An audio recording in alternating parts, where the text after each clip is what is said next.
Good morning, Michael here. And for our devotion, we want to start focusing now on Psalms 46. And we're going to take on the first three verses and look at the exposition from the Treasury of David. Psalms 46, verse 1. God is our refuge and strength, a very present help in trouble. Therefore will not we fear, though the earth be removed, and though the mountains be carried into the midst of the sea. Though the waters thereof roar and be troubled, though the mountains shake with the swelling thereof. Selah.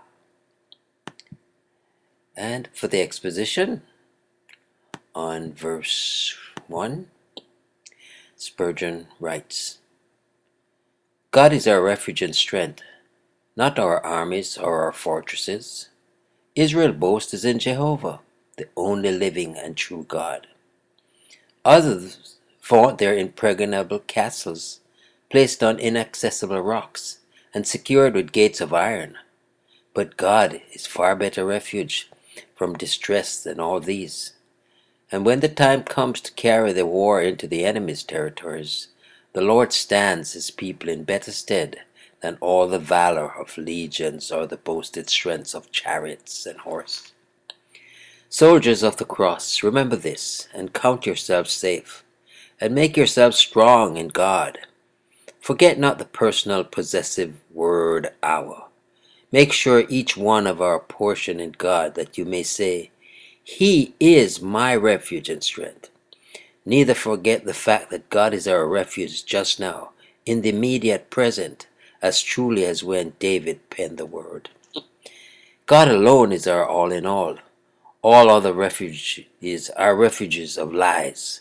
All other strength is weakness, for power belongeth unto God. But as God is all sufficient, our defense and might are equal to all emergencies. A very present help in trouble or in distress, he has been found. He has been tried and proved by his people. He never withdraws himself from his afflicted. He is their help, truly, effectually, constantly.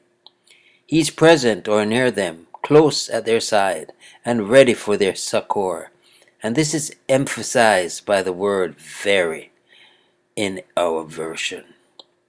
He is more present than friend or relative can be, yea, more nearly present than even the trouble itself. To all this comfortable truth is added the consideration that his assistance comes at the needed time. He's not as the swallows that leave us in the winter. He's a friend in need, and a friend indeed.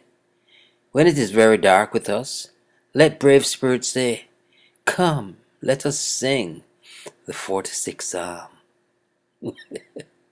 A fortress firm and steadfast rock is God in time of danger, a shield and sword in every shock, from foe well known or stranger.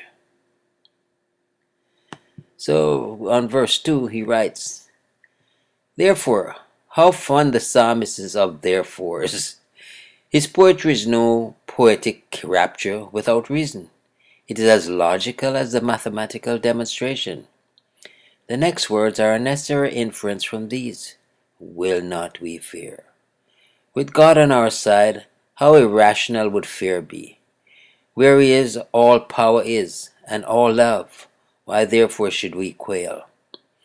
Though the earth be removed, though the basis of all visible things should be so convulsed as to be entirely changed, and though the mountains be carried into the middle of the sea, though the firmest of created objects should fall to headlong ruin, and be submerged in utter destruction, the two phrases set forth the most terrible commotion within the range of imagination, and includes the overthrow of dynasties, the destruction of nations, the ruin of families, the persecutions of the church, and reign of heresy, and whatever else may at any time try the faith of believers. Let the worst come to the worst. The child of God should never give way to mistrust. Since God remaineth faithful, there can be no danger to his cause or people. when the elements shall melt with fervent heat, and the heavens and the earth shall pass away in the last general conflagration, we shall serenely behold the wreck of matter and the crash of worlds.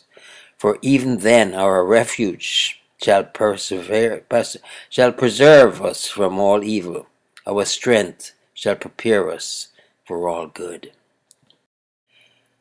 And on verse 3, Spurgeon writes, though the waters thereof be troubled, when all things are excited to fury and reveal their utmost power to disturb, faith smiles serenely.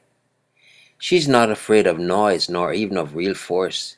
She knows that the Lord stilleth the raging of the sea, and holdeth the waves in the hollow of the hand.